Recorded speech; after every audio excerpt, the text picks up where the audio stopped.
Hi hello ನಮಸ್ಕಾರ. ನಾನು ಅಭಿಷೇಕ್ ಶೃಂಗೇರಿ. ಇವತ್ತಿನ ಈ ಒಂದು ಸಂದರ್ಶನದಲ್ಲಿ ಏನು ಮಲೆನಾಡಿನ ಭಾಗದಲ್ಲಿ ಆನೆಗಳ ಹಾವಳಿಯಿಂದಾಗಿ ನಿರಂತರವಾಗಿ ಸಮಸ್ಯೆಗಳು ಉದ್ಭವಿಸ್ತಾ ಇರುವಂತದ್ದು. ಒಂದು ಕಡೆಯಲ್ಲಿ ಮನುಷ್ಯನ ಜೀವಕ್ಕೆ ಹಾನಿಯಾದರೆ ಇನ್ನೊಂದು ಮನುಷ್ಯ ತನ್ನ ಜೀವನಕ್ಕಾಗಿ ಬೆಳೆದಿದ್ದಂತಹ ಅಡಿಕೆ ಮರಗಳಾಗಿರ್ಬೋದು, ಇನ್ನು ಕೃಷಿಯ ಚಟುವಟಿಕೆಯಲ್ಲಿ ತೊಡಗಿಸಿಕೊಂಡಂತಹ ಮನುಷ್ಯನಿಗೆ ಆನೆ ದಾಳಿಯಿಂದಾಗಿ ಅಪಾರ ಪ್ರಮಾಣದ ನಷ್ಟ ಉಂಟಾಗ್ತಾ ಇರುವಂತದ್ದು. ಈ ಎಲ್ಲ ವಿಚಾರಗಳ ಕುರಿತಾಗಿ ಮಾತನಾಡಲು ನಮ್ಮ ಜೊತೆ ಏನು ನರಸಿಂಹರಾಜಪುರ ತಾಲೂಕು ಪಂಚಾಯಿತಿಯ ಮಾಜಿ ಸದಸ್ಯರು ಹಾಗೂ ಸ್ಥಾಯಿ ಸಮಿತಿಯ ಮಾಜಿ ಅಧ್ಯಕ್ಷರು, ಶೃಂಗೇರಿ ಕ್ಷೇತ್ರದ ಮಲೆನಾಡು ನಾಗರಿಕ ರೈತ ಹಿತರಕ್ಷಣಾ ಸಮಿತಿಯ ಕ್ಷೇತ್ರಾಧ್ಯಕ್ಷರು, ರೈತ ಹೋರಾಟಗಾರರಾಗಿರುವಂತಹ ಶ್ರೀಯುತ ನಾಮ ನಾಗೇಶ್ ನಮ್ಮ ಜೊತೆ ಇದ್ದಾರೆ. ನಾಗೇಶ್ ಅವರೇ, ಕಾರ್ಯಕ್ರಮಕ್ಕೆ ಆತ್ಮೀಯ ಸ್ವಾಗತ. ತಮಗೂ ಸರ್, ಹೇಗಿದ್ದೀರಾ? ಚೆನ್ನಾಗಿದೆ ಸರ್. ನಾಗೇಶ್ ಅವರೇ, ಮೊದಲನೆಯದಾಗಿ ಅಲ್ಲಿ ಪ್ರಮುಖವಾಗಿ ಮಲೆನಾಡು ಭಾಗದಲ್ಲಿ, ಅದರಲ್ಲೂ ನರಸಿಂಹರಾಜಪುರ ತಾಲೂಕಿನಲ್ಲಿ ರೈತರು ಒಂದು ರೀತಿಯಲ್ಲಿ ಈಗ ಒಂದು ಸಂಕಷ್ಟದ ಸ್ಥಿತಿಯಲ್ಲಿ ಇರುವಂತದ್ದು. ಕಾರಣ ಆನೆಗಳ ನಿರಂತರವಾಗಿ ದಾಳಿ ಆಗ್ತಾ ಇರುವಂತದ್ದು. ಈ ಒಂದು ಆನೆಗಳ ನಿರಂತರ ದಾಳಿಗೆ ಕಾರಣ ಏನು? ಆನೆಗಳ ನಿರಂತರ ದಾಳಿಗೆ ಕಾರಣ ಸರ್ಕಾರದವರು, ಅರಣ್ಯ ಇಲಾಖೆ ಹೇಳ್ಬೇಕು. ಯಾಕಂದ್ರೆ ನಾವು ರೈತರನ್ನ ಕಾರಣ ಕೇಳಿ ಅವರು ಯಾವ್ದಾರ ಯೋಜನೆಗಳು ಜಾರಿ ಮಾಡಿದ್ರೆ ಈ ಪರಿಸ್ಥಿತಿ ಬರ್ತಿರ್ಲಿಲ್ಲ. ಅವರ ಮನಸೋ ಇಚ್ಛೆ ಕಾನೂನು ಕಾಯ್ದೆಗಳು ಮತ್ತೆ ಆನೆ ಓಡಿಸೋದ್ರ ಬಗ್ಗೆ ವೈಫಲ್ಯತೆ ಎದ್ದು ಕಾಣ್ತಾ ಇದೆ. ಹೇಗೆ ಅಂದ್ರೆ ಹಿಂದೆಲ್ಲ ಮಳೆ ಬೀಳ್ಬೇಕಾದ್ರೆ ಮುಂಚೆನೆ ಏನು ನಮ್ಮ ಈ ಭಾಗದಲ್ಲಿ ಆನೆಗಳು ಇರ್ತಿದ್ದು ಹೊಳೆಯಿಂದ ಆಚೆಗೆ ದಾಡಿಸ್ತಿದ್ರು. ನನಗಿರೋ ಮಾಹಿತಿ ಪ್ರಕಾರ ಈಗ ಒಂದ್ 2 ವರ್ಷದಿಂದ ಆ ತರ ಆಗ್ತಾ ಇಲ್ಲ. ಆನೆ ಹೇಗಾಗಿದೆ ಅಂದ್ರೆ ಇಲ್ಲೇ ಬಂದು ಬಿಡಾರ ಬಿಟ್ಟಿದ್ದಾವೆ, ಇಲ್ಲೇ ಮರಿ ಹಾಕೊಂಡಿದ್ದಾವೆ. ಈಗ ಅವನು ಓಡ್ಸಕ್ ಬಹಳ ಕಷ್ಟ ಆಗ್ತಾ ಇದೆ. 2 ವರ್ಷದ ಬೇಜವಾಬ್ದಾರಿತನ ಈ ಅನಾಹುತ ಕಾರಣ. ನಾಗೇಶ್ವರೇ, ಪ್ರಮುಖವಾಗಿ ನಾವು ಗಮನಿಸ್ತಾ ಹೋದ್ರೆ ಕಳೆದ ಒಂದು 3 ತಿಂಗಳ ಅಂತರದಲ್ಲಿ ಮೊದಲನೇದಾಗಿ ನರಸಿಂಹರಾಜಪುರ ತಾಲೂಕಿನ ಸೀತೂರಿನಲ್ಲಿ ಒಂದು ತೋಟಕ್ಕೆ ಹೋಗಿದ್ದಂತ ಒಬ್ಬ ಪುರುಷನ ಆನೆ ಸಾಯಿಸತೆ, ನಂತರ ಮುತ್ತಿನಕೊಪ್ಪ ಭಾಗದಲ್ಲಿ ಮತ್ತೊಂದು ಒಬ್ಬ ವ್ಯಕ್ತಿಯನ್ನ ಸಾಯಿಸತೆ, ಹಾಗೆ ಕತ್ಲೆಖಾನ್ ಏನು ಎಸ್ಟೇಟ್ ನಲ್ಲಿ ಕೆಲಸ ಮಾಡ್ತಿದ್ದಂತ ಮಹಿಳೆಯ ಮೇಲೆ ಕೂಡ ದಾಳಿಯನ್ನ ಮಾಡಿ ಆ ಮಹಿಳೆಯನ್ನ ಸಾಯಿಸಿರುವುದು. 3 ತಿಂಗಳ ಅಂತರದಲ್ಲಿ 3 ಜನರನ್ನ ಆನೆ ಸಾಯಿಸಿರುವಂತದ್ದು. ಇದು ಒಂದು ರೀತಿಯಲ್ಲಿ ಎನ್ನಾರ್ಪುರ ಹಾಗೂ ಸುತ್ತಮುತ್ತಲಿನ ಪ್ರದೇಶ ಜನರು ಭಯದ ವಾತಾವರಣದಲ್ಲಿ ಬದುಕುವಂತೆ ಮಾಡಿದ್ಯಾ ಅಂತ? ರೈತರನ್ನ ಭಯದ ವಾತಾವರಣದಿಂದ ಭಯಪಡಿಸಿ ಇಲ್ಲಿಂದ ನಮ್ ಬದುಕೆ ಸಾಕು ಅನ್ನೋ ರೀತಿಯಲ್ಲಿ ಸರ್ಕಾರ ಇನ್ನೊಂದಷ್ಟು ಕಾಣದ ಕೈಗಳ ಒಂದು ಕುತಂತ್ರ ಇದೆ ಅಂತ ಅನ್ಸುತ್ತೆ ಈ ಘಟನೆಗಳು ನೋಡಿದ್ರೆ. ಯಾಕೆ ಅಂದ್ರೆ ಎಷ್ಟೋ ವರ್ಷದಿಂದ ಆನೆ ಒಟ್ಟಿಗೂ ಬದುಕಿದರೆ, ಇತರೆ ಕಾಡು ಪ್ರಾಣಿಗಳ ಒಟ್ಟಿಗೂ ನಾವು ಮನುಷ್ಯರು ಬದುಕಿದೀವಿ, ಇಲ್ಲ ರೈತರು ಬದುಕಿದ್ದಾರೆ. ಇತ್ತೀಚೆಗೆ ಬರೀ ಪರಿಹಾರದ ಒಂದು ಯೋಚನೆ ಹೇಳ್ತಾ ಬಿಟ್ರೆ ಬೇರೆ ಶಾಶ್ವತ ಪರಿಹಾರ ಹೇಳ್ತಾ ಇಲ್ಲ. ಆನೆನ ಭದ್ರದಿಂದ ಆಚೆಗೆ ಒಂದು ಆನೆಗೆ ಅಂತಾನೆ ನಮ್ಮ ಅಲ್ಲಿಯ ವಾಸಿಗಳನ್ನ ಸ್ಥಳಾಂತರ ಮಾಡಿ MC ಹಳ್ಳಿ ಇನ್ನೂ ಅನೇಕ ಭಾಗದಲ್ಲಿ ಹೋಗಿ ವಾಸ ಇದ್ದಾರೆ. ಕಾಡು ಪ್ರಾಣಿಗಳಿಗೆ ಅಂತ ಒಂದು ಜಾಗನ ಫಿಕ್ಸ್ ಮಾಡಿ ಆಗಿದೆ. ಸಾವಿರಾರು ಎಕರೆ ಭೂಮಿನ ಕಳ್ಕೊಂಡಿದ್ದಾರೆ ರೈತರು ಭದ್ರಾ ಡ್ಯಾಮ್ ಮಾಡ್ಬೇಕಾರೆ. ಈಗ ಹೆಬ್ಬೆಯಿಂದ ಅಲ್ಲಿಂದ ಸ್ಥಳಾಂತರ ಮಾಡ್ಬೇಕಾದ್ರೆ ಕಾಡು ಪ್ರಾಣಿಗಳಿಗೆ ವಾಸಕ್ಕೆ ಅಂತಾನೆ ಆಗಿದೆ. ಈಗ ಅಲ್ಲಿಗಿಂತ ಜಾಸ್ತಿ ಇಲ್ಲೇ ಆನೆ ಆಗಿದಾವೆ. ಇದ್ರ ಬಗ್ಗೆ ಕಾರಣ ಏನು ಅಂತ? ಈಗ ಕೆಲವೊಂದು ಪ್ರದೇಶಗಳನ್ನ ಕಾಡು ಪ್ರಾಣಿಗಳಿಗಾಗಿ ಅರಣ್ಯಗಳನ್ನ ಮಾಡಿ ಬಿಡಲಾಗಿದೆ. ಆದ್ರೆ ಅವಾಗ ಆ ಒಂದು ಪ್ರದೇಶದಲ್ಲಿ ಇರದೆ ಈಗ ಬೇರೆ ಬೇರೆ ಜನವಸತಿ ಮಾಡ್ತಿರುವಂತ ಜನರು, ಏನು ವಾಸ ಮಾಡ್ಕೊಳ್ತಿರುವಂತ ಜನರು ಬದುಕು ಕಟ್ಟಿಕೊಂಡಿರುವಂತ ಪ್ರದೇಶಗಳಿಗೆ ಬರ್ತಾ ಇರೋದಕ್ಕೆ ಕಾರಣ ಏನು ಅಂತ? ಕಾರಣ ಈಗ ನಾನು ತಮ್ಮಗೂ ಒಂದು ಮಾಹಿತಿನ ಕೊಡ್ತೀನಿ. ಮೀಡಿಯಾದವರು ಆದಷ್ಟು ಇದ್ರ ಬಗ್ಗೆ ಹೈಲೈಟ್ ಮಾಡ್ಬೇಕು. ನೀವು ಒಂದ್ಸಲ ಆ ಭದ್ರಾ ವೈಲ್ಡ್ ಲೈಫ್ ಭಾಗನ ತಿರ್ಗ್ಬೇಕು.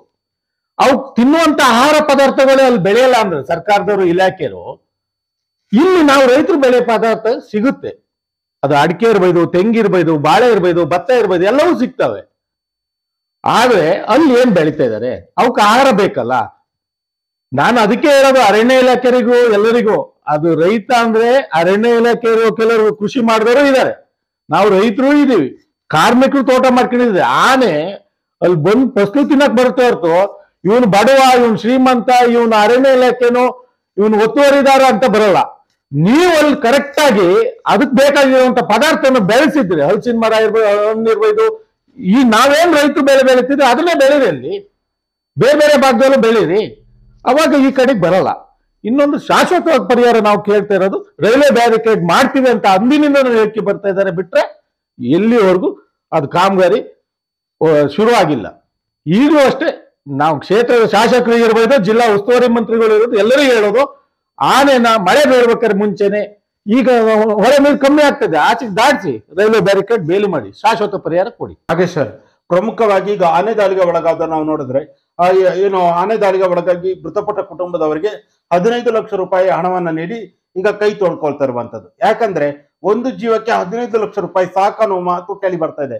ಕುಟುಂಬದ ಆಧಾರ ಸ್ತಂಭವನ್ನೇ ಕಳ್ಕೊಂಡಾಗ 15 ಲಕ್ಷ ಪರಿಹಾರ ಕೊಟ್ಟು ಕೈ ತೊಳ್ಕೊಳ್ತಿರುವಂತದ್ದು ಸರ್ಕಾರ ಎಷ್ಟು ಸರಿ ಅಂತ. ಈಗ ಆನೆ ದಾಳಿಯಿಂದ, ಕಾಡ್ಕೋಣ ದಾಳಿಯಿಂದ, ಕಾಡಿನ ಯಾವುದೇ ಪ್ರಾಣಿ ದಾಳಿಯಿಂದ ಸತ್ತರೆ 15 ಲಕ್ಷ ಅಂತ ಇದೆ. ಆದ್ರೆ ಅದರಿಂದ ಅರ್ಧಂಬರ್ಧ ಹೊರತಾಗಿ ಒಂದು ಯಾರಿಗೂ ಸಾವಾಗದ್ ಬೇಡ. ಸತ್ತ ಮನುಷ್ಯನಿಗೆ ಯಾವುದು ಗೊತ್ತಾಗಲ್ಲ, ಇದ್ದರಿಗೆ ಇದ್ದು ಸತ್ತಂಗಾಗಿರುತ್ತೆ. ಇನ್ಯಾರಿಗೋ ಕೈ ಕಾಲು ಮುರಿದು ಜೀವನದಲ್ಲಿ ಓಡಾಡೋದ್ರಿಂದ ಅವ್ರಿಗೆ ಏನ್ ಪರಿಹಾರ, ಅದನ್ನು ಸರ್ಕಾರ ಕರೆಕ್ಟಾಗಿ ತಿಳಿಸಿಲ್ಲ. 15 ಲಕ್ಷನ ನಾವೊಂದು ಕೆಲಸ ಮಾಡ್ಬೋದು, ಅವ್ರು ಆ 15 ಲಕ್ಷ ಯಾಕೆ ಕೊಡ್ತಾರೆ? ನಾವು ಹಿಂದೆನೂ ಹೇಳಿದೀವಿ, ಒಂದು ಜೀವಕ್ಕೆ 15 ಲಕ್ಷನೇ ಬೆಲೆನಾ? ಆ 15 ಲಕ್ಷ ಆ ಮನೆಯನ್ನೇನಾರ ನಾವು ರೈತರು, ಕಾರ್ಮಿಕರು, ನಾವು ನಾಗರಿಕರು ಯೋಚನೆ ಮಾಡಿದ್ರೆ 100, 500 ಹಾಕಿದ್ರೆ ಅಮೌಂಟ್ ಆಗುತ್ತೆ. ಮಿನಿಮಮ್ ಒಂದು 50 ಲಕ್ಷ ರೂಪಾಯಿ ಕಮ್ಮಿ ಪರಿಹಾರ ಸಾಲದು. ಜೊತೆಗೆ ಆ ಕುಟುಂಬದ ಸದಸ್ಯರವರಿಗೆ ಸರ್ಕಾರಿ ಕೆಲಸನ ಕೊಡ್ಬೇಕು ಅಂತ ಈ ಹಿಂದೆ ತಮ್ಮ ವಾಹಿನಿ ಮುಖಾಂತರ ಹೇಳಿದೀನಿ, ಬೇರೆ ವಾಹಿನಿ ಮುಖಾಂತರ ತಿಳಿಸಿದೀವಿ.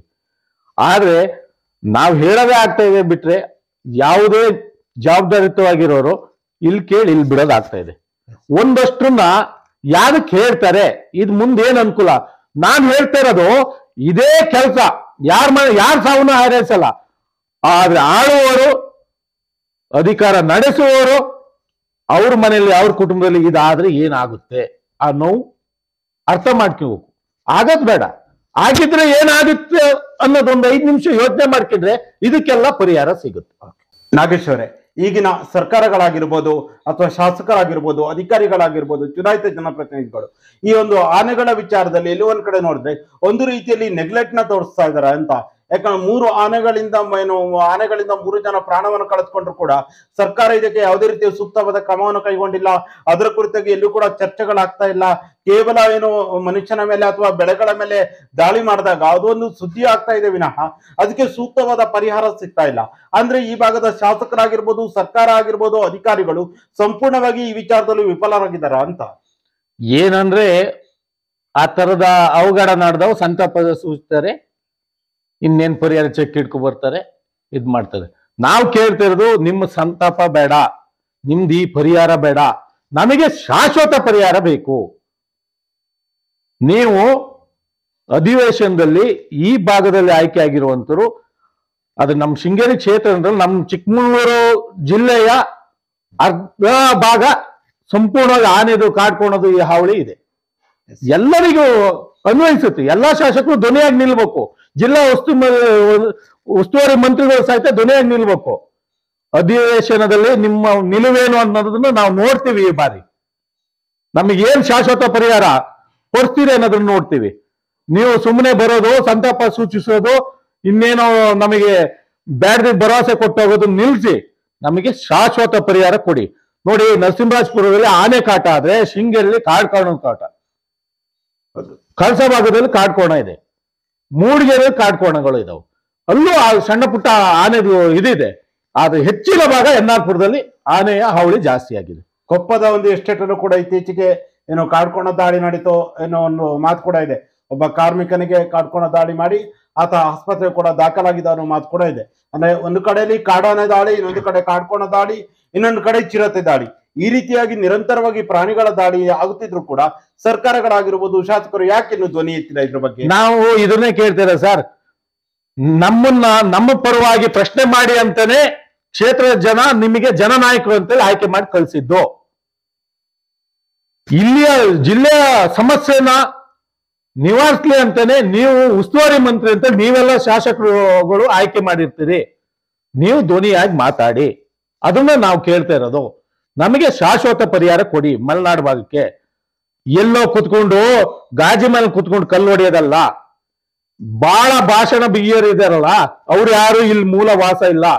1000 ಎಕರೆ 500 ಎಕರೆ ಎಸ್ಟೇಟ್ ಮಾಡ್ಕೊಂಡು ಎಲ್ಲೋ ಕುತ್ಕೊಂಡಿದ್ದಾರೆ. ಅವ್ರಿಗೆ ಇಲ್ಲಿಯ ಸ್ಥಳೀಯ ಕಷ್ಟ ಗೊತ್ತಿಲ್ಲ. ನಾಳೆ ಏನಾರ ಬಂದು ಇನ್ನೊಬ್ರಿಗೆ ಮಾರು ಹೋಗ್ಬೋದು, ಇನ್ನೇನೋ ಒಂದು ಯೋಜನೆ ತಂದ್ಕೊಂಡು ಅವರಿಗೆ ಆ ಎಸ್ಟೇಟಿಕ್ ಪ್ರಾಬ್ಲಮ್ ಆಗ್ತಿದ್ದಂಗೆ ಇನ್ಯಾವುದೋ ಒಂದು ಫೆನ್ಸಿಂಗ್ ಮಾಡಿ ಯಾರಿಗ್ ಗೊತ್ತಿಲ್ದಂಗೆ. ಇಲ್ಲಿ ಸಾಮಾನ್ಯ ಮಧ್ಯಮ ರೈತರು ಇಲ್ಲಿ ನಿಜವಾಗ್ಲೂ ಮೂಲವಾಸಿಗಳಿಗೆ ಆ ಸಮಸ್ಯೆ ಅನೇಕ ಇದೆ. ನಾನು ಈ ಹಿಂದೆನೂ ತಿಳಿಸಿದ್ದೀವಿ, ನೀವು ಜನರ ಧ್ವನಿಯಾಗಿ, ಕಾರ್ಮಿಕರ ಧ್ವನಿಯಾಗಿ, ರೈತರ ಧ್ವನಿಯಾಗುವಂತ ಕ್ಷೇತ್ರದ MLA ನಾನು ಈ ಕ್ಷೇತ್ರದ MLA ಎಲ್ಲ ಮಲೆನಾಡು ಭಾಗದ ಎಲ್ಲಾ ಶಾಸಕರು ಹೇಳ್ತಾ ಇದ್ದೀನಿ, ನೀವು ಈ ಬಾರಿ ಅಧಿವೇಶನದಲ್ಲಿ ಚರ್ಚೆ ಮಾಡಿ ಮಲೆನಾಡು ಭಾಗದಲ್ಲಿ ಈ ಕಾಡು ಪ್ರಾಣಿಗಳ ಹಾವಳಿನ ಶಾಶ್ವತ ಪರಿಹಾರನ ಅರಣ್ಯ ಸಚಿವರಿಗೆ ಮತ್ತೆ ಸರ್ಕಾರಕ್ಕೆ ನಿಮ್ಮ ಆಗ್ರಹ ಏನು ಅನ್ನೋದನ್ನ ನೋಡ್ತೀವಿ.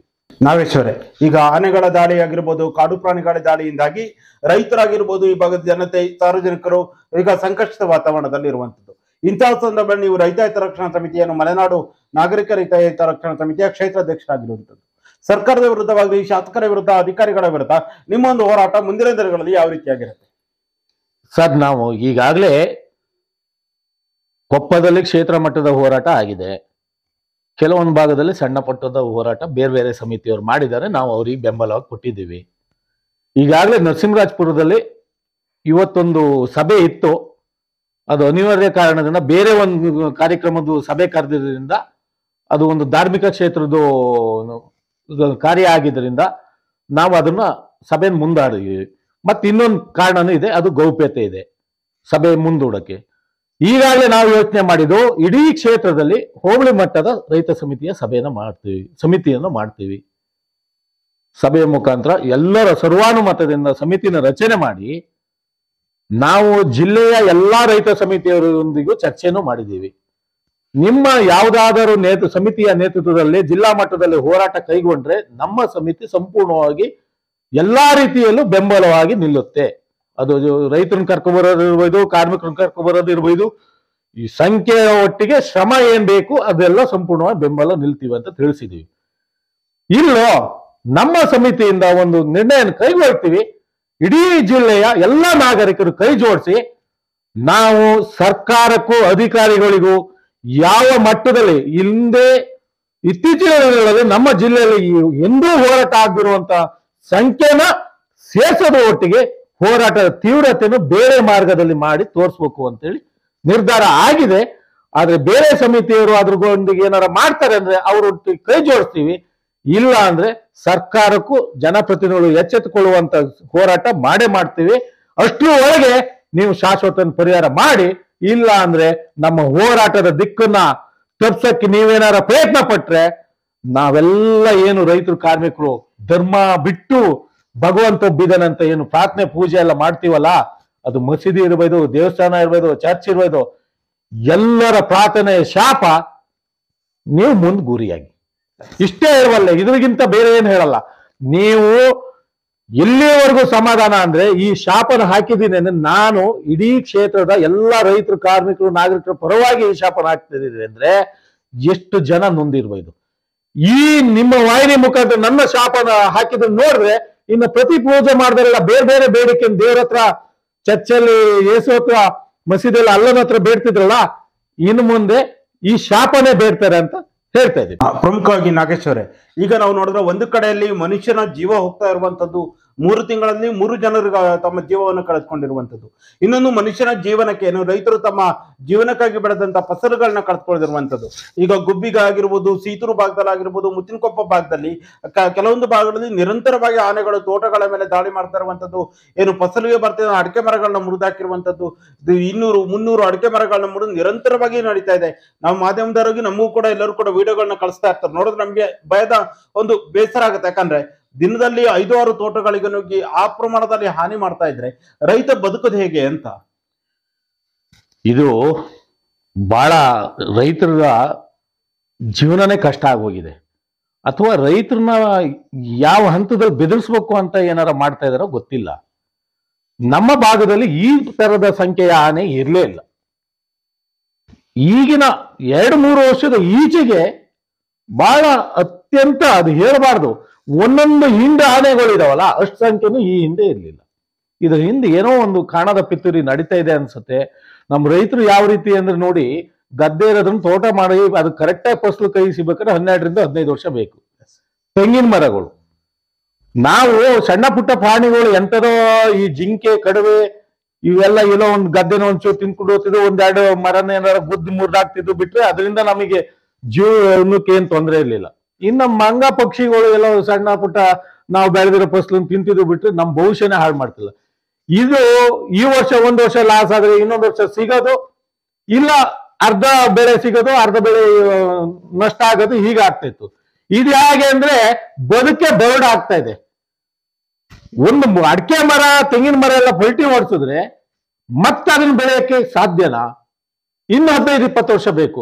ಒಂದು ಸಲ ಆನೆ ದಾಳಿ ಮಾಡಿದ್ರೆ ಪದೇ ಪದೇ ಆ ಜಾಗಕ್ಕೆ ಬರುತ್ತೆ ಅಂತ ಮಾಹಿತಿ ಇರೋದು. ಈಗ ಸರ್ಕಾರದವ್ರು ಇರ್ಬೋದು, ಅರಣ್ಯ ಇಲಾಖೆ ಬಹಳ ಬುದ್ಧಿಜೀವಿಗಳು ಹೇಳ್ತಾರೆ. ಈ ಆನೆ ಬರ್ದಿದ್ದಂಗೆ ಮಾಡ್ಬೇಕಲ್ಲ. ನಾವು ಆನೆನ್ ಕೊನ್ನಿ ಇನ್ನೇನೋ ಮಾಡಿ ಅಂತ ಹೇಳ್ತಿಲ್ಲ. ಆನೆಗೆ ನಿಮ್ಮ ಅರಣ್ಯ ಭಾಗದಲ್ಲಿ ಅದಕ್ಕೆ ಬೇಕಾದಂತ ಆಹಾರ ಪದಾರ್ಥಗಳನ್ನು ಬೆಳೆಸಿ. ಅದು ಮಲೆನಾಡಲ್ಲೇ ಕಾಡಿದೆ ಅನ್ನೋದಲ್ಲ, ಬೆಳೆಸಿ ಮೇಲೆ ಸೃಷ್ಟಿ ಮಾಡಿ ತೋರಿಸಿ. ಇಲ್ಲ ಅಂದ್ರೆ ನಾನು ಸರ್ಕಾರದಲ್ಲಿ ಅರಣ್ಯ ಇಲಾಖೆಗೆ ಹೇಳ್ತಾ ಇದ್ದೀನಿ, ನೀವು ರೈತರಿಗೆ ನೀವೇನು ಪ್ಲಾಂಟಿಂಗ್ ಮಾಡ್ತಿರಲ್ಲ ಆ ಸಬ್ಸಿಡಿನ ಅನುದಾನನ ರೈತರಿಗೆ ಕೊಡಿ. ಬೆಳೆಸಿ ಮೇಲೆ ಕಾಡಿನ ತೋರಿಸ್ತಾರೆ ರೈತರು. ನೀವು ಸರ್ಕಾರದವರು ಸುಮ್ಮನೆ ಕಣ್ಣೊರೆಸೋ ತಂತ್ರ ಮಾಡೋದು ಬೇಡ. ಮತ್ತೆ ಪ್ರತಿ ಭಾಗದಲ್ಲೂ ನಮ್ಮ ನರಸಿಂಹರಾಜಪುರದಲ್ಲಿ ಆನೆ ಹೋಗದೇ ಇರುವಂತ ಜಾಗಕ್ಕೆಲ್ಲ ಹೋಗ್ತಾ ಇದೆ.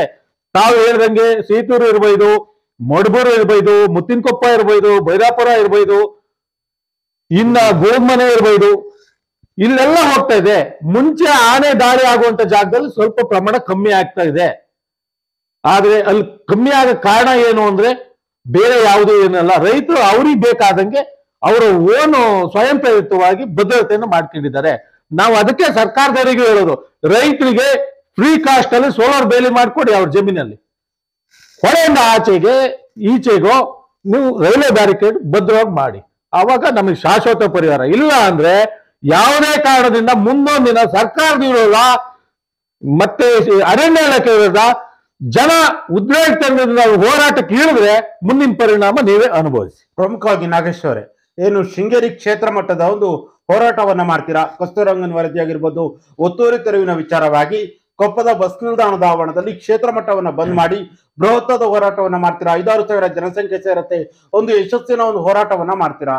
ಒಂದು ಹೋರಾಟ ಮಾಡುವ ಮೊದಲು ಆನೆಗಳು ಬರ್ತಾ ಇದ್ವು, ಹೋಗ್ತಾ ಇದ್ವು, ಅಲ್ಲಿ ಇಲ್ಲಿ ಸಣ್ಣ ಪುಟ್ಟ ದಾಳಿಗಳು ಮಾಡಿ ನೋಡ್ತೇವೆ. ಆದ್ರೆ ಮನುಷ್ಯನಿಗಾಗ್ಲಿ ಏನು ಬೆಳೆಗಳಿಗಾಗ್ಲಿ ಆ ಪ್ರಮಾಣದ ದಾಳಿ ಮಾಡಿದ್ದು ನೋಡಿಲ್ಲ. ಆದ್ರೆ ಆ ಒಂದು ಹೋರಾಟ ಮುಗಿತಾ ಇದ್ದ ಹಾಗೆ ನಿರಂತರವಾಗಿ ಆನೆಗಳು ದಾಳಿ ಮಾಡ್ತಾ ಇರುವಂತದ್ದು. ಈಗ ಸಾರ್ವಜನಿಕ ವಲಯದಲ್ಲಿ ಒಂದು ಚರ್ಚೆ ಆಗ್ತಾ ಇದೆ, ಹೋರಾಟ ಮಾಡಿದ ನಂತರ ಈ ಒಂದು ಆನೆಗಳ ದಾಳಿ ಜಾಸ್ತಿ ಆಗ್ತಾ ಇದೆ. ಅಂದ್ರೆ ಎಲ್ಲೂ ಒಂದ್ ಕಡೆ ನೋಡ್ರೆ ಅರಣ್ಯ ಇಲಾಖೆ ಆಗಿರ್ಬೋದು, ಸರ್ಕಾರಗಳಾಗಿರ್ಬೋದು, ಅಥವಾ ಕೆಲವೊಂದು NGOಗಳಾಗಿರ್ಬೋದು, ಏನಾದ್ರೂ ಇದ್ರ ಹಿಂದಿನ ಒಂದು ಕೈವಾಡ ಅಥವಾ ಏನಾದ್ರೂ ಒಂದು ಪಿತೂರಿ ಇದೆಯಾ ಅಂತ ಮಲೆನಾಡಿನ ಇಲ್ಲಿನ ಎನ್ನಾರ್ಪುರ, ಕೊಪ್ಪ, ಶೃಂಗೇರಿ ಭಾಗದ ಜನರನ್ನ ಅಥವಾ ಮಲೆನಾಡು ಭಾಗದ ಜನರನ್ನ ಬಿಡಿಸುವ ಪ್ರಯತ್ನದ ಉದ್ದೇಶದಿಂದಲೇ ಈ ರೀತಿಯಾಗಿ ಆಗ್ತಾ ಇದೆಯಾ ಅಂತ?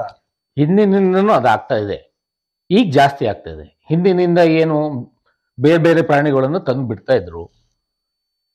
ಈಗ ಕಾಡ್ಕೋಣ, ಕಾಡೆಮ್ಮೆ ಮತ್ತೆ ಈ ಮಂಗಗಳು ಎಲ್ಲ ಸಂಖ್ಯೆನ ಬಿಟ್ರು. ರೈತರು ಚಿರತೆಗಳು ಇವನ್ನೆಲ್ಲ ತಂದು ಬಿಟ್ರು. ರೈತರು ಹೆಂಗೋ ಅನ್ಯೂನ್ಯತೆಯಲ್ಲಿ ಇದ್ರು, ಅದರಿಂದ ಬಹಳ ಬೆಳೆ ಹಾನಿ ಆಗ್ತಿರ್ಲಿಲ್ಲ. ಈಗ ಆನೆ ಅಂದ್ರೆ ಹೇಗೆ ಅಂದ್ರೆ ಆನೆ ಹಿಂದಿಂಡು ಬಂತದಷ್ಟೇ, ರೈತ ಒಂದೆರಡು ಆನೆಗಳು ಬಂದಿಲ್ಲ. ಈಗ ಮೊನ್ನೆ ಅವ್ರು ಯಾರೋ ಒಬ್ರು ವಿಡಿಯೋ ಕಳಿಸ್ರಿ, ನಾನು ನೋಡಿದ್ರೆ ಒಂದೇ ಕಡೆಯಲ್ಲಿ ಭದ್ರಾ ಹಿಂಭಾಗದಲ್ಲಿ 30ಕ್ಕೂ ಹೆಚ್ಚು ಆನೆಗಳ ಒಂದು ಹಿಂಡಿರುವಂತದ್ದು. ಇನ್ನೊಂದು ಕಡೆ ನೋಡಿದ್ರು ಅಲ್ಲೊಂದು 55-60 ಆನೆಗಳು ನರಸಿಂಹರಾಜಪುರ ಸುತ್ತಮುತ್ತಲಿನ ಪ್ರದೇಶದಲ್ಲಿ ಇದೆಯಲ್ಲ ಅಂತ. ನಾವು ಅರಣ್ಯ ಇಲಾಖೆ ಹೇಳ್ತಾ ಇರೋದು, ಆನೆನ ಆಚೆ ಕಳಿಸಿ ಅಂದ್ರೆ ಆನೆ ಜಾಸ್ತಿ ಇರುವ ಆನೆಗಳನ್ನ ಟೌನಿಗೆ ಕಳಿಸ್ತಾ ಇದ್ದಾರೆ. ಇದು ಹಿಂದೆ ತಾವು ಏನು ಹೇಳ್ತಾ ಇದ್ದೀರಿ ಸತ್ಯ ಅಂತ ನಾವು ಅನ್ಕೊಂತಾ ಇದೀವಿ. ಈ ಹೋರಾಟದ ನಂತರನೇ ನಮಗೆ ಈ ಆನೆಯ ಹಾವಳಿ ಜಾಸ್ತಿ ಆಗೋ ಕಾರಣ ಏನು ಅಂದ್ರೆ ಇನ್ನೂ ಹೋರಾಟನ ತೀವ್ರತೆ ತಾಂತಾರ ಅಂತ ಹೇಳಿ ಇದೊಂದು. ಇಲ್ಲಿಯ ಮಲೆನಾಡರನ್ನ ಬದುಕೇ ಬರಡ್ ಮಾಡಿ ಸಾಕಪ್ಪ ನಮ್ ಜೀವನ ಅಂತೇಳಿ ಇಲ್ಲೇ ಎದ್ದೋಗ್ಲಿ ಅಂತ ನಾವು ಅದಕ್ಕೂ ಸರ್ಕಾರದವರಿಗೂ ಈ ಏನು ಬುದ್ಧಿಜೀವಿಗಳು ಅಂತೇಳಿ ಏನು ಪರಿಸರವಾದಿಗಳು, ನಕಲಿ ಪರಿಸರಗಳು, ನಿಜವಾದ ಪರಿಸರವಾದಿಗಳು ಮನುಷ್ಯನು ಒಂದು ಪ್ರಾಣಿ ಅಂತ ಹೇಳಿ ಗುರುಸ್ತಾರೆ. ಈ ನಕಲಿ ಪರಿಸರಗಳನ್ನೇ ನಮಗೆ ಕ್ವಶನ್ ಆಗಿದೆ, ಅವ್ರದೇ ಕಾಟ ಜಾಸ್ತಿ ಆಗಿದೆ. ಹೇಗೆ ಅಂದ್ರೆ ಪದೇ ಪದೇ ನಾವು ಈಗಾಗಲೇ SF ಅವರಿಗೆ ಮಾತಾಡಿದೀವಿ, DF ಅವರಿಗೆ ಮಾತಾಡಿದೀವಿ, ನೀವು ಆನೆನ ಆಚೆ ಓಡಿಸಿ ಅಂತ. ಅವರು ಸಣ್ಣ ಪುಟ್ಟ ಕಾರ್ಯಾಚರಣೆ ನಡೀತಾ ಇದೆ. ಮೊನ್ನೆ ಏನು ಹೇಳಿದಾರೆ ಅಂದ್ರೆ ಡ್ರೋನ್ ಕ್ಯಾಮ್ರಾದ ಒಂದು ಅವರು ಸಿಬ್ಬಂದಿಗಳು ಇದ್ದಾರಂತೆ. ಅಂದ್ರೆ ಡ್ರೋನ್ ಕ್ಯಾಮ್ರಾ ಮುಖಾಂತರ ಆನೆ ಎಲ್ಲಿದಾವೆ ಅಂತೇಳಿ ನಾವು ಹೊಳೆ ಆಚೆಗೆ ದಾಡಿಸ್ತೇವೆ ಅಂತ. ಆ ಕಾರ್ಯ ಆದಷ್ಟು ಬೇಗ ಮಾಡಿ ಅಂತಲೂ ಹೇಳಿದ್ದೀವಿ.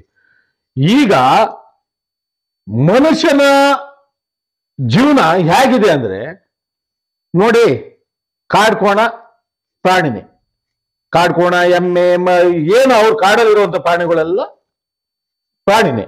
ಹಾಗಾದ್ರೆ ರೈತರು ಸಾಕೋ ಪ್ರಾಣಿಗಳು ಯಾವುವು? ರೈತರು ಸಾಕಿರೋ ದನ ಕರಿನ ಮೇಲೆ ಹುಲಿ ಅಟ್ಯಾಕ್, ಚಿರತೆ ಅಟ್ಯಾಕ್ ಮಾಡ್ತಾ ಇದೆ. ಅದೇ ರೀತಿಯಲ್ಲಿ ಕಾಡ್ಕೋಣ ಕಾಡೆಮ್ಮೆಗಳು ರೈತರ ಮೇಲೂ ಅಟ್ಯಾಕ್ ಮಾಡ್ತಾ ಇದೆ, ಫಸಲು ಮೇಲೂ ಅಟ್ಯಾಕ್ ಮಾಡ್ತದೆ, ಕಾಡಾನೇನು ಇದು ಮಾಡ್ತಾ ಇದೆ. ಹಾಗಾದ್ರೆ ನಾವು ಸಾಕೋ ಜಾನುವಾರು ಪ್ರಾಣಿಗಳಲ್ಲ, ನಾವು ಸಾಕೋ ಬೆಕ್ಕು ಇರ್ಬೋದು, ನಾಯಿ ಇರ್ಬೋದು, ಎಲ್ಲವೂ ಪ್ರಾಣಿಗಳಲ್ಲ. ಹಂಗಾರೆ ನೀವು ಪರಿಸರವಾದಿಗಳು, ಸರ್ಕಾರದವರು, ನೀವು ನಕಲುತನನ ನಿಮ್ಮ ಮುಖದ ಇನ್ನೊಂದು ಚಿತ್ರನ ತೋರಿಸ್ತಾ ಇದ್ದೀರಿ.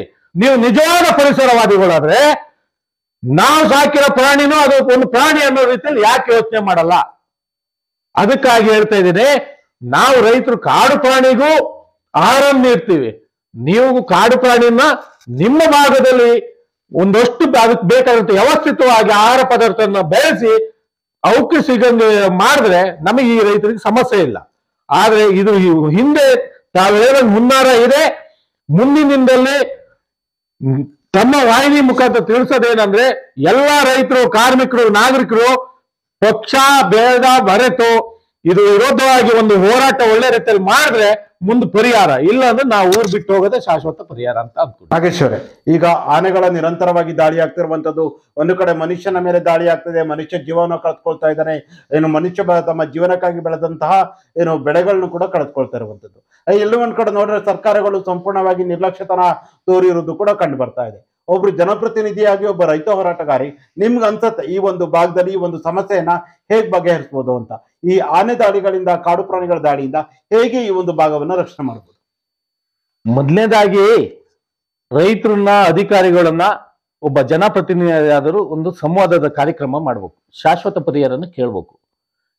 ಹೇಗೆ ಅಂದ್ರೆ, ನಿಜವಾದ ಅಲ್ಲಿಯ ಪ್ರಾಣಿ ಬರ್ದಿದೆ ಹೇಗೆ ತಡೆಗಟ್ಟಬೇಕು ಅಂತ ಅಲ್ಲಿಯ ವಾಚರಿಗೆ ಗೊತ್ತಿರುತ್ತೆ, ಸ್ಥಳೀಯ ಸಣ್ಣ ಮಟ್ಟದ ವಾಚರಿಗೆ ಗೊತ್ತಿರುತ್ತೆ, ಅಲ್ಲಿಯ ಸ್ಥಳೀಯ ರೈತನಿಗೆ ಗೊತ್ತಿರುತ್ತೆ.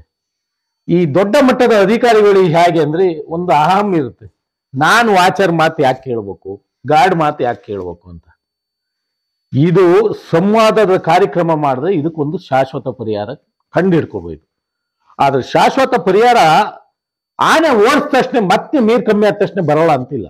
ಶಾಶ್ವತ ಪರಿಹಾರನೇ ಇಲ್ಲಿ ರೈಲ್ವೆ ಬ್ಯಾರಿಕೇಡ್ ಬೇಲಿ. ಇನ್ನೆಂಥದ್ದು ಆ ಟೆಂಟರ್ಲಿಕ್ಕು ಬೇಲಿನೋ, ಟೈಟಾನಿಕ್ ಬೇಲಿನೋ ಏನೋ ಒಂದು ಹುಮ್ಳ ಬೇಲಿ ಇಲ್ಲೆಲ್ಲ ಮಾಡ್ಯಾರಲ್ಲ, ಅವೆಲ್ಲ ಶಾಶ್ವತಗಲ್ಲ. ಅವೆಲ್ಲ ಸಣ್ಣ ಪುಟ್ಟ ಈ ಮಂಗ, ಹಕ್ಕಿ ಇವಕ್ಕೆ ಹೆದರ್ಸಕ್ಕಷ್ಟೇ. ಇನ್ನು ಶೃಂಗೇರಿ ಭಾಗದಲ್ಲೂ ಸೋಲಾರ್ ಬೇಲಿ ಇವನ್ನೆಲ್ಲ ರೈತರಿಗೆ ಫ್ರೀ ಕಾಸ್ಟ್ ಅಲ್ಲಿ ಮಾಡ್ಕೊಡ್ಬೇಕು. ಅದ್ರಿಂದ ಬೇಕಾದ್ರೆ ಕಾಡ್ಕೋಣ ಇವನ್ನೆಲ್ಲ ಅವಾಯ್ಡ್ ಮಾಡಬಹುದು ಸೋಲಾರ್ ಬೇಲಿಯಿಂದ. ಆನೇನು ಸಹಿತ ಸೋಲಾರ್ ಬೇಲಿಯಿಂದ ಅವಾಯ್ಡ್ ಮಾಡಕ್ಕಾಗಲ್ಲ. ಶಾಶ್ವತವಾದ ಪರಿಹಾರ ರೈಲ್ವೆ ಬ್ಯಾರಿಕೇಡ್ ಬೇಲಿನೇ ಮಾಡ್ಬೇಕು. ಅಂದಿನಿಂದ ಮಾಡ್ತೀವಿ ಅಂತಾನೆ ಹೇಳ್ತಾ ಇದ್ದೀರಿ, ಯಾವಾಗ ಮಾಡ್ತೀರಿ? ಇನ್ನ ಪರಿಹಾರದ ಬಿಡಿ, ಮನಸ್ಸೋ ಈಚೆ ಏನೇನೋ ಹೇಳ್ತಾರೆ. ಅವರು ಇಲ್ಲಿ 100 ಮರ ಹೋಗಿದ್ರೆ ಅವ್ರು 20 ಮರಕ್ಕೆ ಪರಿಹಾರಗೂ ಇಲ್ಲ, ಆಯ್ತಾ? ಆ ತರದ ಪರಿಹಾರಗಳು ಬರ್ತವೆ. ಬೇರೆ ಬೇರೆ ಯೋಜನೆಗಳಿಗೆ ಬೇರೆ ಬೇರೆ ಇತರೆ ಕಾಮಗಾರಿ ಮಾಡಿಸುವಾಗ ಎಷ್ಟೆಷ್ಟೋ ಒಂದು ಮರಕ್ಕೆ ಎಷ್ಟೋ ವ್ಯಾಲ್ಯೂಯೇಷನ್ ಹಾಕಿ ಕೊಡ್ತಾರೆ. ಈ ಆನೆ ದಾಳಿ ಮಾಡಿ, ಕಾಡ್ಕೋಣ ದಾಳಿ ಮಾಡಿ ಅಡಿಕೆ ಮರ, ತೆಂಗಿನ ಮರ ತೆಗೆದ್ರೆ ಅದೇ ಪರಿಹಾರದ ಮೊತ್ತವನ್ನ ನೀವು ರೈತರು ಯಾಕೆ ಕೊಡಬಾರ್ದು? ಆದ್ರೆ ನಾವು ಮರ ಹೋಗಿ ಪರಿಹಾರ ಕೇಳ್ತೀವಿ ಹೊರತು ಅನಾವಶ್ಯಕವಾಗಿ ಕೇಳಲ್ಲ. ಆದ್ರೆ ನಾವು ಪರಿಹಾರ, ರೈತರು ಒಂದು ಮನವಿ, ಹೆಂಗಿದ್ರು ಹೋಗುತ್ತೆ ಪರಿಹಾರ ಸಿಗುತ್ತಲ್ಲ ಅಂತ ನಾವು ನೋಡ್ತಾ ಇದ್ರೆ ನಮ್ ತೋಟನೇ ಉಳಿಯಲ್ಲ. ಅದಕ್ಕಾಗಿ ನಾವೆಲ್ಲರೂ ಸರ್ಕಾರದ ಎಚ್ಚರಿಸುವಂತ ಧ್ವನಿ ಆಗ್ಬೇಕು, ಶಾಸಕರುಗಳ, ಅಧಿಕಾರಿಗಳ ಧ್ವನಿ ಎಚ್ಚರಿಸುವಂತ ಧ್ವನಿಯಾಗಿ ನಾವು ನಮ್ಮ ಬೇಡಿಕೆನ ಇಡಬೇಕು ಅಂತ ಹೇಳಿ ನಿಮ್ಮ ವಾಹಿನಿ ಮುಖಾಂತರ ತಿಳಿಸ್ತೇನೆ. ನಿಜವಾಗ್ಲೂ ಹೇಳ್ತೀವಿ, ಮಲೆನಾಡಿನ ಬದುಕು ಬರುಡಾಗ್ತಾ ಇದೆ. ಒಂದ್ ಕಡೆ ಮಳೆ ಹೋದ್ರೂ ಕಷ್ಟ, ಒಂದ್ ಕಡೆ ಜಾಸ್ತಿ ಮಳೆ ಆದ್ರೂ ಕಷ್ಟ, ಅದ್ರ ಮಧ್ಯದಲ್ಲಿ ಈ ಪ್ರಾಣಿ ಹಾವಳಿನೂ ಕಷ್ಟ. ಈ ತರ ಆಗ್ತಾ ಇದೆ. ದಯವಿಟ್ಟು ರೈತರ ಪರವಾಗಿ ಸುಮ್ಮನೆ ಕಣ್ಣು ಒರೆಸುವ ತಂತ್ರದ ಹೇಳಿಕೆಯನ್ನು ಕೊಡಬೇಡಿ. ನಾವು ರೈತರ ಪರ ಸರ್ಕಾರ, ಬಂದ್ ಸರ್ಕಾರ ಎಲ್ಲ ರೈತರ ಪರವಾಗಿದ್ದೀವಿ ಅಂತಾನೆ ಇರ್ತಾರೆ. ಆದ್ರೆ ಅವು ತರೋ ಕಾನೂನುಗಳು, ಆ ಸರ್ಕಾರಗಳು ತರೋ ಕಾನೂನುಗಳು ಮಾತ್ರ ರೈತ ವಿರೋಧಿ ಕಾನೂನು. ನೂರಕ್ ನೂರು ರೈತ ವಿರೋಧಿ ಕಾನೂನು. ನೋಡ್ರಿ, ನಾವು ಯಾರ ಶಾಸಕರನ್ನ ಹೊಗಳೋದು ತೆಗಳೋದಿಲ್ಲ. ಸಕಲೇಶ್ವರ ಭಾಗದಲ್ಲಿ ಆನೆ ದಾಳಿ ಆಗುವಾಗ ಅವರು ಆ ಕ್ಷೇತ್ರದ ಒಬ್ಬ ಜನಪ್ರತಿನಿಧಿಯಾಗಿ ಜನನಾಯಕನಾಗಿ ಮಾತಾಡ್ತಾರೆ ಶಾಸಕರು. ಅವ್ರು ಯಾವುದೇ ಪಾರ್ಟಿ ಆಗ್ಲಿ ನಮಗೆ ಸಂಬಂಧ ಇಲ್ಲ. ನಿಮ್ಮಲ್ಲಿ ಆ ವಾಯ್ಸ್ ಯಾಕೆ ಬರ್ತಾ ಇಲ್ಲ? ನಮ್ಮ ಮಲೆನಾಡು ಭಾಗದ ಯಾವುದೇ MLAಗಳು ಶಾಸಕರು ನಿಮ್ಮಿಂದ ಯಾಕೆ ಆ ಉತ್ತರ ಬರ್ತಾ ಇಲ್ಲ, ಪ್ರಶ್ನೆ ಬರ್ತಾ ಇಲ್ಲ? ಅರಣ್ಯ ಸಚಿವರು ನೀವು ಯಾಕೆ ಪ್ರಶ್ನೆ ಮಾಡಲ್ಲ? ಅರಣ್ಯ ಸಚಿವರು ಹೇಳಿದ್ದೇ ಕೇಳ್ಕೆ ಬರೋದಾದ್ರೆ ನೀವು ಯಾಕೆ ನಮ್ಮ ಕ್ಷೇತ್ರಕ್ಕೆ ಜನನಾಯಕರು ಆದ್ರಿ? ಅರಣ್ಯ ಸಚಿವರು ಇಲ್ಲೆಲ್ಲ ನೋಡ್ಕೊ ಬೈದಲ್ಲ. ಮುಂದೊಂದಿನ ಇದೇ ತರ ಮಾಡ್ತಾ ಹೋದ್ರೆ ನಾವು ಮಲೆನಾಡರೆಲ್ಲ ಸೇರಿ ನೀವು ಸರ್ಕಾರದವರು ಅರಣ್ಯ ಇಲಾಖೆ ಮಾಡ್ಲಿಲ್ಲ ಅಂದ್ರೆ ಈ ಭಾಗದ ಆನೆಗಳನ್ನ ಎಲ್ಲೆಲ್ಲಿ ಓಡಿಸ್ಬೇಕು ಅದು ನಮಗೆ ಗೊತ್ತಿದೆ. ಅವತ್ತು ಪರಿಣಾಮ ಅನುಭವಿಸಕ್ ತಯಾರಾಗಿ ಎಲ್ಲಿಯವರೆಗೆ ನಮ್ಮ ತಾಳ್ಮೆನ ನೋಡ್ತಾ ಇದ್ದೀರಿ, ಮುಂದಿನ ಉದ್ರೇಕತನ ನೋಡಿ. ಆನೆನ ಓಡಿಸೋದು ನಮ್ಮ ರೈತರಿಗೆ ಗೊತ್ತು ಹೇಗೆ ಓಡಿಸ್ಬೇಕು ಅಂತ. ನೀವು ಓಡಿಸ್ತೀರಿ, ಜನ ಹೋದ್ರೆ ಆ ರೀತಿ ಆಗುತ್ತೆ, ಆನೆ ಉದ್ರೇಕ ಆಗುತ್ತೆ ಹೀಗೆ ಅಂತ ಹೇಳ್ತೀರಿ. ನಮ್ಮ ಪೂರ್ವಿಕರ ಕಾಲದಿಂದನೂ ಆನೆನೂ ಓಡಿಸಿ ಬಂದಿದ್ದಾರೆ, ಕಾಡ್ಕೊಂಡನ್ನು ಓಡಿಸಿ ಬಂದಿದ್ದಾರೆ. ಆದ್ರೆ ನಾವು ರೈತರೇ ಓಡಿಸಕ್ ಶುರು ಮಾಡಿದ್ರೆ ಇನ್ನೊಂದು ಯಾವುದೋ ಪಟ್ಟಣಕ್ಕೆ ಹಾನಿಕಾರ ಆಗುತ್ತೆ ಆನೆಯಿಂದ ದಾಳಿ. ಅದಕ್ಕೆ ಎಡೆ ಮಾಡ್ಕೊಡ್ಬೇಡಿ. ದಯವಿಟ್ಟು ನಮಗೆ ಪರಿಹಾರ ಮಾಡ್ಕೊಡಿ, ಶಾಶ್ವತವಾದ ಪರಿಹಾರ ಮಾಡ್ಕೊಡಿ. ನಾಗೇಶ್ ಅವರೇ, ಆನೆಗಳು ಇವತ್ತು ಒಂದ್ ಭಾಗದಲ್ಲಿ ಇರುತ್ತೆ, ನಾಳೆ ಇನ್ನೊಂದು ಭಾಗಕ್ಕೆ ಹೋಗುತ್ತೆ ಅಂತ ಹೇಳ್ತಾ ಇದ್ದಾರೆ. ಒಂದು ಭಾಗದಿಂದ ಇನ್ನೊಂದು ಭಾಗಕ್ಕೆ ನಿರಂತರವಾಗಿ ಸಂಚಾರ ಮಾಡ್ತಾ ಇರುವಂತದ್ದು. ಒಂದು ದಿನ ಏನು ಸೀತೂರ್ಲಿದ್ರೆ ಇನ್ನೊಂದು ಕಡೆ ಕಾನೂರ ಭಾಗದಕ್ಕೆ ಹೋಗುತ್ತೆ, ಅಥವಾ ಸೀತೂರ್ಲಿದ್ದಂಥದ್ದು ಬಾಳೆ ಭಾಗ, ಹಾಗೆ ಏನು ಬ್ಯಾಕ್ ವಾಟ್ರು, ಎನ್ಆರ್ಪುರ, ಬೇರೆ ಬೇರೆ ಭಾಗಗಳಿಗೆ ಹೋಗ್ತಾ ಇರುವಂತದ್ದು. ನಿರಂತರವಾಗಿ ಆನೆಗಳು ಸಂಚಾರವನ್ನ ಮಾಡ್ತಾ ಇದ್ದಾವೆ ಅನ್ನೋ ಒಂದು ಕಡೆಯಲ್ಲೇ ಅವು ನಿಲ್ತಾ ಇಲ್ಲ, ಬೇರೆ ಬೇರೆ ಭಾಗಗಳಿಗೆ ಹೋಗಕ್ಕೆ ಪ್ರಮುಖ ಕಾರಣ ಏನು ಅಂತ? ಪ್ರಮುಖ ಕಾರಣ ಸರ್, ಒಳ್ಳೆ ಪ್ರಶ್ನೆ ಕೇಳಿದಿರಿ. ಹೇಗಾಗ್ತಾ ಇದೆ ಅಂದ್ರೆ ಅಲ್ಲಿಯ ರೈತರು ಓಡಿಸಿದ್ರು ಇನ್ನೊಂದು ಭಾಗಕ್ಕೆ ಹೋಗುತ್ತೆ, ಅರಣ್ಯ ಇಲಾಖೆಯವರು ಓಡಿಸೋದು ಇನ್ನೊಂದು ಭಾಗಕ್ಕೆ ಹೋಗುತ್ತೆ. ಅದಕ್ಕೆ ನಾವು ಹೇಳ್ತಿರೋದು, ನೀವು ಹೊಳೆಯಿಂದ ಆಚೆ ದಾಟಿಸಿ, ಇಲ್ಲಿಂದ ಅಲ್ಲಿ ಓಡಿಸೋದು, ಅಲ್ಲಿಂದ ಇಲ್ಲಿ ಓಡಿಸೋದು, ಅವು ಎಲ್ಲಿ ಓಡಿಸಿದ್ರು ಅವಕ್ಕೆ ಹೊಟ್ಟಿಗೆ ಆಹಾರ ಬೇಕೇ ಬೇಕು. ಅದು ಸೀತೂರಿಗೆ ಹೋದ್ರು ತಿನ್ಬೇಕು, ಮಡ್ಬುರಿ ಬಂದ್ರು ತಿನ್ಬೇಕು, ಬಾಳೆ ಬಂದ್ರು ತಿನ್ಬೇಕು. ಅದು ಈ ಭಾಗದಿಂದ ಭಾಗಕ್ಕೆ ಬರೋದು ಒಂದು ಉದಾಹರಣೆ ಹೇಳ್ತೀನಿ ನೋಡಿ. ಹೆಬ್ಬೆ ಇತ್ತು ಮುಂಚೆ, ಹೆಬ್ಬೆ ಏನು ಜಾಗ ಇವೆಲ್ಲ ಇದ್ವಲ್ಲ, ಒಡ್ಡೆಟ್ಟಿ ಸುಮಾರು ಏರಿಯಾನ ಬಿಡಿಸಿದ್ರಲ್ಲ, ಅವಾಗ ನಮ್ಮ ಈ ಭಾಗ ಸಾರಿಯಾ, ಕೂಸ್ಕಲ್ಲು, ಹೆನ್ನಂಗಿ ಬೀಳ್ನಂಗೇರಿಗೆ ಆನೆ ಕಾಟ ಇರಲಿಲ್ಲ. ಈಗ ಹೆನ್ನಂಗಿ ಬೆಳ್ಳಂಗಿಯಿಂದ ಸ್ವಲ್ಪ ಮುಂದುವರಿತು, ಸೀತೂರು, ಮಡ್ಬೂರು, ಮುತ್ತಿನಕೊಪ್ಪ ಇಲ್ಲಿ ಎಲ್ಲ. ಇಲ್ಲಿ ಬೆಳೆ ನಾಶ ಆತ ಬಂದ ತಕ್ಷಣ ನೆಕ್ಸ್ಟ್ ಹೊಳೆ ನೀರು ಬಿದ್ದ ತಕ್ಷಣ ತೀರ್ಥಹಳ್ಳಿ ಕಾಲಿಡ್ತವೆ, ತರೀಕೆರೆ ಕಾಲಿಡ್ತವೆ, ಶಿವಮೊಗ್ಗ ಭಾಗಕ್ಕೂ ಕಾಲಿಡ್ತವೆ. ಇದು ಮಲೆನಾಡರಿಗೆ ಮಾತ್ರ ಸಮಸ್ಯೆ ಅಲ್ಲ. ನೀವು ಶಾಶ್ವತ ಪರಿಹಾರ ಕಂಡುಹಿಡಿಲಿಲ್ಲ ಅಂದ್ರೆ ನಮ್ಮ ಮಲೆನಾಡು ಏನು ಶಿವಮೊಗ್ಗ, ತೀರ್ಥಹಳ್ಳಿ, ಏನು ನಮ್ಮ ಚಿಕ್ಕಮಗಳೂರು, ಸಕಲೇಶ್ವರ, ಹಾಸನ ಇವೆಲ್ಲ ಇದಾವಲ್ಲ, ಒಂದು ಆನೆಯ ಬಿಡಾರ ಆಗುತ್ತೆ, ಮಾನವನ ಬಿಡಾರ ಆಗಲ್ಲ. ದಯವಿಟ್ಟು ಹೇಳ್ತಾ ಇದ್ದೀನಿ, ನೀವು ಎಲ್ಲರೂ ಒಟ್ಟಾಗಿ ಲೋಕಸಭಾ ಸದಸ್ಯರುಗಳು ಇರ್ಬೋದು, ಶಾಸಕರುಗಳು ಇರ್ಬೋದು, ಇದಕ್ಕೆ ಶಾಶ್ವತ ಪರಿಹಾರ ಕಂಡುಹಿಡಿಲಿಲ್ಲ ಅಂದ್ರೆ ಮುಂದೊಂದಿನ ಇದು ಪ್ರಾಣಿಗಳ ವಾಸಸ್ಥಾನ, ಮನುಷ್ಯನ ವಾಸಸ್ಥಾನ ಆಗಲ್ಲ. ಇದಕ್ಕೆ ಸೂಕ್ತವಾದ ಪರಿಹಾರ ಕಂಡುಹಿಡಿರಿ. ಅದೇ ರೀತಿಯಲ್ಲಿ ನಾವು ಇನ್ನೂ ಮತ್ತೊಮ್ಮೆ ಹೇಳ್ತಾ ಇದ್ದೀನಿ, ಬಯಸಿಮೆ ಭಾಗದಲ್ಲೂ ಅರಣ್ಯನ ಬೆಳೆಸಿ, ಆವಾಗ ಇದಕ್ಕೆಲ್ಲ ತಡೆಗಟ್ಟೋದಕ್ಕೆ ಅನುಕೂಲ ಆಗುತ್ತೆ. ಒಂದೇ ಭಾಗದಲ್ಲಿ ಹೋಗಿ ನೀವು ಎಲ್ಲಾ ಆನೆಗಳನ್ನು ಸೇರಿಸಿ ತಂದು ಬಿಟ್ರೆ ಅವು ಆಹಾರಕ್ಕೆ ಎಲ್ಲಿ ಹೋಗ್ಬೇಕು? ಅದಾಗ್ತಾ ಇದೆ ಈ ಸಮಸ್ಯೆ. ದಿನೇ ದಿನೇ ತಾವು ಒಳ್ಳೆ ಪ್ರಶ್ನೆ ಹೇಳಿದಿರಿ. ಈಗ ಒಂದು ಭಾಗದಿಂದ ಒಂದು ಭಾಗಕ್ಕೆ ಹೋಗ್ತದೆ. ಇನ್ನು 2 ವರ್ಷದೊಳಗೆ ತೀರ್ಥಹಳ್ಳಿ ಭಾಗಕ್ಕೂ, ಶಿವಮೊಗ್ಗ ಭಾಗಕ್ಕೂ, ತರೀಕೆರೆ ಭಾಗಕ್ಕೂ ಹೋಗಕ್ಕೆ ಬಹಳ ಸಮಯ ಇಲ್ಲ. ನಮ್ಮ 1.5 ವರ್ಷ 2 ವರ್ಷದಲ್ಲಿ ಈ ಭಾಗ ಸ್ವಲ್ಪ ಲೂಟಿತ್ತು. ತಾವು ಹೇಳ್ದಂಗೆ ಹೋರಾಟದ ನಂತರ ಜಾಸ್ತಿ ಆಯ್ತು. ಇದು ಹಿಂದೆ ಕಾಣದ ಕೈ ಇದೆ. ಎಲ್ಲೆಲ್ಲಿಂದ ಹಿಡಿದಿರೋ ಆನೆನೆಲ್ಲ ಇಲ್ಲಿ ತಂದು ಬಿಡ್ತಾರೆ ಅನ್ನೋದು ಒಂದು ಪ್ರಚಲಿತವಾಗಿದೆ. ಅದು 100% ಸತ್ಯ. ಇಂಥ ವಿಚಾರದ ಬಗ್ಗೆ ಅಧಿವೇಶನದಲ್ಲಿ ಶಾಸಕರುಗಳು ಧ್ವನಿ ಎತ್ತಬೇಕು. ಎಲ್ಲ ಆನೆ ಹಿಡಿದು ತಂದು ನಮ್ಮ ಇದು ಏನು ಭದ್ರಾ ವೈಲ್ಡ್ ಲೈಫ್ಗೆ ಯಾಕೆ ಬಿಡ್ಬೇಕು? ಬೇರೆ ಬೇರೆ ಆನೆಯ ಕಾರಿಡಾರ್ಗಳು ಇದಾವೆ, ಅಲ್ಲಿ ಯಾಕೆ ಬಿಡಬಾರದು? ಇಂಥ ವಿಚಾರದ ಬಗ್ಗೆ ಗಮನ ಹರಿಸಿ. ಇಲ್ಲ ಅಂದ್ರೆ ಒಂದೊಂದೇ ಭಾಗ ಅಂತೇಳಿ ನಮ್ಮ ನರಸಿಂಹರಾಜಪುರ ತಾಲೂಕು ಇಡೀ ಶೃಂಗೇರಿ ಕ್ಷೇತ್ರ, ನೆಕ್ಸ್ಟ್ ಚಿಕ್ಕಮಗಳೂರು ಜಿಲ್ಲೆನೇ ಇಲ್ದಿದಂಗೆ, ನೆಕ್ಸ್ಟ್ ಶಿವಮೊಗ್ಗ, ಚಿಕ್ಕಮಗಳೂರು, ಹಾಸನ ಇವ್ಯಾವು ಇಲ್ದಿದಂಗೆ ಆಗುವಂತ ಕಾಲ ಬರಕ್ ಹತ್ರ ಬಹಳ ಸಮಯ ಇಲ್ಲ. ನೀವು ಧ್ವನಿಯಾಗಿ ನಮ್ಮ ಪರವಾಗಿ ನಿಂತ್ರೆ ನಮ್ಮ ಜಿಲ್ಲೆಗಳು ಉಳಿತಾವೆ.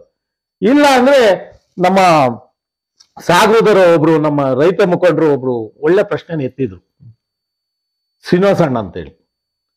ಇನ್ನ ನಾವು ಮಲೆನಾಡು ಭಾಗಕ್ಕೆ ಪ್ರತ್ಯೇಕ ರಾಜ್ಯದ ಕೂಗುನ ಕೇಳ್ಬೇಕಾಗುತ್ತೆ, ನಮಗೆ ಇದಕ್ಕೆ ಶಾಶ್ವತ ಪರಿಹಾರ ಕೊಡ್ಲಿಲ್ಲ ಅಂದ್ರೆ.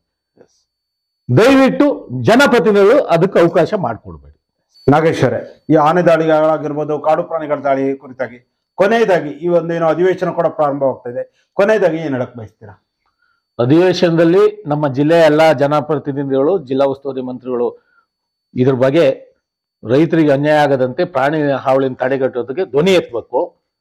ಆಮೇಲೆ ತಾವು ಹೇಳ್ದಂಗೆ ಕೊನೆಯದಾಗಿ ಏನಂದ್ರೆ, ನಮಗೂ ರೈತರಿಗೂ ಕಾಡು ಪ್ರಾಣಿಗಳಿಗೂ ಇರೋ ಅವಿನಾಭಾವ ಹೇಗೆ ಅಂದ್ರೆ, ನೋಡಿ ಹಿಂದಿನಿಂದನೂ ಅಷ್ಟೇ, ಹಿಂದೆ ಈ ಡಬ್ಬದಲ್ಲಿ ಏತ ನೀರಾವರಿ ಮಾಡಿ ರೈತರು ಅವರು ಬೆಳೆದ ಫಸಲಿಗೆ ನೀರನ್ನು ಬಿಡ್ತಿದ್ರು, ಹಳ್ಳದಲ್ಲೋ ಕೊಳ್ಳದಲ್ಲೋ ಎಲ್ಲ. ಆಮೇಲೆ ಕೃಷಿ ಹೊಂಡ ಅದು, ಆಮೇಲೆ ಕೆರೆ ಅದು, ಇನ್ನು ಹೇಳ್ಬೇಕಂದ್ರೆ ಈ ಡಬ್ಬದಲ್ಲಿ ತೋಡು ಹುಯ್ಯೋದು ಇತ್ತು ರೈತರು. ಕಾಲ ನಂತರ ಡೀಸೆಲ್ ಮೋಟ್ರ್ ಬಂದು, ಅದ್ರ ನಂತರ ಬೋರ್ವೆಲ್ ಬಂದು, ಮೋಟ್ರ್ ಬಂದು, ಎಲ್ಲ ನೀರು ಹರಿಸಿದ್ರೆ ರೈತರು ಅಲ್ಲಿ ಬೆಳೆ ಫಸಲು ಫಲವತ್ತತೆಯಾಗಿ ಬರುತ್ತೆ. ನೀವು ದಟ್ಟವಾದ ಕಾಡಲ್ಲಿ ಅವಾಗ ಹೇಳಿದೆ ಒಂದ್ಸಲ ಹೋಗಿ ನೋಡಿ ಅಂತ, ದಟ್ಟವಾದ ಕಾಡಲ್ಲಿ ಒಂದು ಪಕ್ಷಿಗಳು ಇಲ್ಲ, ದಟ್ಟವಾದ ಕಾಡಲ್ಲಿ ಸಣ್ಣ ಸಣ್ಣ ಪ್ರಾಣಿಗಳಿಲ್ಲ. ರೈತರು ಎಲ್ಲಿರ್ತಾರೆ ಅದ್ರ ಪಕ್ಕದಲ್ಲಿ ಆ ಪ್ರಾಣಿಗಳು ವಾಸ. ಯಾಕೆ ಅಂದ್ರೆ ಅವಕ್ಕೆ ಬೇಕಾಗಿರುವಂತ ಸಮೃದ್ಧಿ ಆಹಾರ, ನೀರು ಇದೆಲ್ಲ ಸಿಗುತ್ತೆ. ಅದಕ್ಕಾಗಿ ನೀವು ರೈತರು ಅಕ್ಕಪಕ್ಕದಲ್ಲಿರುವಂತ ಅರಣ್ಯ ಜಾಗದಲ್ಲಿ ರೈತರು ಅಥವಾ ಕಾಡನ್ನ ಪರಿಸರನ ಬೆಳೆಸೋದಕ್ಕೆ ಸರ್ಕಾರದ ಯೋಜನೆ ಅನುದಾನವನ್ನು ಕೊಡಿ, ಕಾಡನ್ನು ಹೇಗೆ ಬೆಳೆಸಿ ತೋರಿಸ್ತಾರೆ ನೋಡಿ. ಇದನ್ನ ಹೇಳ್ತಿರೋದು. ನಮಗೆ ಪ್ರಾಣಿಯ ರೈತರಿಗೂ ಪ್ರಾಣಿಗೂ ತಲತಲಾಂತರದ ಅವಿನಾಭಾವ ಸಂಬಂಧ ಇದೆ. ಆದ್ರೆ ಆನೆದು ನಾವೇನು ವಿರೋಧಿಗಳಲ್ಲ. ಆನೆಯನ್ನು ನಾವು ಲಕ್ಷ್ಮಿ ಅನ್ನೋ ರೀತಿಯಲ್ಲಿ, ಗಣಪತಿ ಅನ್ನೋ ರೀತಿಯಲ್ಲಿ ಕೈ ಮುಗಿಯೋರು, ಮೂಕಾಂಬಿಕೆ ಅನ್ನೋ ರೀತಿಯಲ್ಲಿ ಕೈ ಮುಗಿಯೋರು. ಆದ್ರೆ ಆನೆಯ ಹಿಂಡಿಂದ ಆನೆ ಬರುವುದು ಇದೆಯಲ್ಲ, ಇದು ನಮಗೆ ಭಯದ ವಾತಾವರಣ. ಮೂಲ ಆನೆಗಳ ಸಮಸ್ಯೆ ಇಲ್ಲ, ಮಧ್ಯದಲ್ಲಿ ಬಂದಿರುವಂತ ಆನೆಗಳ ಸಮಸ್ಯೆ, ಮಧ್ಯದಲ್ಲಿ ಬಂದಿರುವ ಕಾಡು ಕೋಣ ಎಮ್ಮೆಗಳ ಸಮಸ್ಯೆ. ದಯವಿಟ್ಟು ಇನ್ನು ಮುಂದಾರು ಬೇರೆ ಭಾಗದಿಂದ ಇಲ್ಲಿಗೆ ಆನೆ, ಕಾಡ್ಕೋಣ, ಇನ್ಯಾವುದೇ ಕಾಡು ಪ್ರಾಣಿ ತಂದು ಬಿಡದಿದ್ದಂಗೆ ಇಲ್ಲಿಯ ಜನಪ್ರತಿನಿಧಿಗಳು, ಇಲ್ಲಿಯ ಅಧಿಕಾರಿಗಳು ದಯವಿಟ್ಟು ನಮ್ಮ ಮಲೆನಾಡಿಗರ ಪರವಾಗಿ ನಿಲ್ಲಿ ಅಂತ ಹೇಳ್ತಾ ತಮ್ಮ ವಾಹಿನಿ ಮುಖಾಂತರ ಕೈ ಮುಗಿದು ಕೇಳ್ಕೊಂತೀವಿ. ನಾಗೇಶ್ವರಿ, ಇದುವರೆಗೂ ಈ ಒಂದು ಸಂದರ್ಶನದಲ್ಲಿ ಭಾಗವಹಿಸಿ ಆನೆ ದಾಳಿಯಿಂದ ಆಗ್ತಿರುವಂತಹ ತೊಂದರೆ ಆಗಿರ್ಬೋದು, ರೈತರು ಯಾವ ರೀತಿಯಾಗಿ ಸಮಸ್ಯೆಯನ್ನು ಎದುರಿಸ್ತಾ ಇದ್ದಾರೆ, ಹಾಗೆ ಜನಪ್ರತಿನಿಧಿಗಳು ಯಾವ ರೀತಿಯಾಗಿ ಇದ್ರ ಕುರಿತಾಗಿ ಧ್ವನಿ ಎತ್ತಬೇಕು, ಅಧಿವೇಶನದಲ್ಲಿ ಈ ಭಾಗದ ಶಾಸಕರು ಈ ವಿಚಾರವನ್ನು ಹೇಗೆ ಪ್ರಸ್ತಾಪ ಮಾಡಬೇಕು, ಜೊತೆಗೆ ಈ ಒಂದು ಆನೆ ದಾಳಿ, ಕಾಡು ಪ್ರಾಣಿಗಳ ದಾಳಿಗೆ ಯಾವ ರೀತಿಯಾಗಿ ಪರಿಹಾರವನ್ನು ಕೊಡಬೇಕು, ಜೊತೆಗೆ ಒಬ್ಬ ರೈತ ಹಿತರಕ್ಷಣಾ ಸಮಿತಿಯ ಒಬ್ಬ ಕ್ಷೇತ್ರಾಧ್ಯಕ್ಷರಾಗಿ ಮುಂದಿನ ದಿನಗಳಲ್ಲಿ ನಿಮ್ಮ ಹೋರಾಟಗಳು ಯಾವ ರೀತಿಯಾಗಿರುತ್ತೆ, ಈ ಎಲ್ಲ ವಿಚಾರಗಳ ಕುರಿತಾಗಿ ಸುದೀರ್ಘವಾದ ಚರ್ಚೆಯಲ್ಲಿ ಭಾಗವಹಿಸಿದ್ದಕ್ಕೆ ನಮ್ಮ ಸೇರಿ ಸಮಾಚಾರ ತಂಡದ ವತಿಯಿಂದ ನಿಮ್ಗೆ ಹೃತ್ಪೂರ್ವಕ ಧನ್ಯವಾದಗಳು. ತಮಗೂ ಧನ್ಯವಾದ ಸರ್. ನೋಡಿದ್ರಲ್ಲ ವೀಕ್ಷಕರೇ, ಇದು ಏನು ನರಸಿಂಹರಾಜಪುರ ತಾಲೂಕು ಪಂಚಾಯಿತಿಯ ಮಾಜಿ ಸ್ಥಾಯಿ ಸಮಿತಿಯ ಅಧ್ಯಕ್ಷರು ಹಾಗೂ ಶೃಂಗೇರಿ ಕ್ಷೇತ್ರದ ಮಲೆನಾಡು ನಾಗರಿಕ ರೈತ ಹಿತರಕ್ಷಣಾ ಸಮಿತಿಯ ಕ್ಷೇತ್ರಾಧ್ಯಕ್ಷರಾಗಿರುವ ಶ್ರೀಯುತ ನಾಮನಾಗೇಶ್ ಜೊತೆಗಿನ ವಿಶೇಷ ಸಂದರ್ಶನ. ಮುಂದಿನ ವಾರ ಇನ್ನೊಬ್ಬ ವಿಶೇಷ ಅತಿಥಿ ನಿಮ್ಮ ಮುಂದೆ ಬರುತ್ತೇನೆ. ನಮಸ್ಕಾರ.